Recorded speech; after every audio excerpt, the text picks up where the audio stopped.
बिस्मिल्लाहिर्रहमानिर्रहीम। मोहतरम नाज़रीन करام, अस्सलाम वालेकुम वरहमतुल्लाहि वबरकातुहू। आज एक नए वाक़े के साथ आपकी बारगाह में हाज़िर हुए हैं। एक बादशाह और उसके समझदार वज़ीर का वाक़या।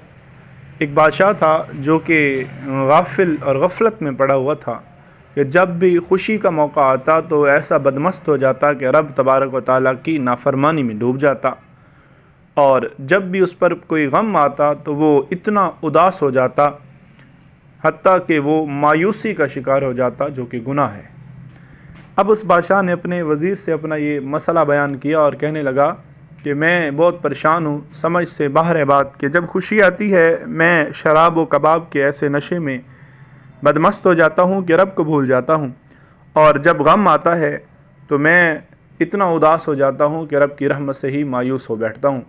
मुझे कुछ ऐसा बताओ, कोई ऐसी तहरीर दो जब भी मैं वो पढ़ूँ तो मैं अगर खुशी में हूँ फिर भी अल्लाह का शुक्र अदा करूँ, गम में हूँ तो फिर भी अल्लाह का शुक्र अदा। वज़ीर ने बहुत सोचा और सोचने के बाद उसे एक तहरीर लिख के दी जिस पर लिखा हुआ था कि ये वक्त भी गुज़र जाएगा।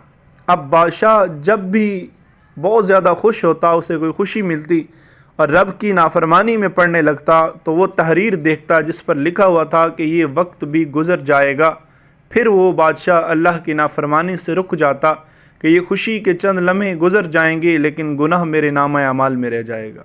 और जब भी वो बहुत परेशान होता और रब की रहमत से मायूस होने लगता, फिर वही तहरीर देखता और उसको तसल्ली मिल जाती कि रब की रहमत से मायूस नहीं होना, ये चंद लम्हात जो मेरे ऊपर कोई परेशानी के आए हैं ये गुज़र जाएंगे। तो ये वज़ीर की अक्लमंदाना तहरीर ने बादशाह को रब की नाफरमानी से बचा लिया।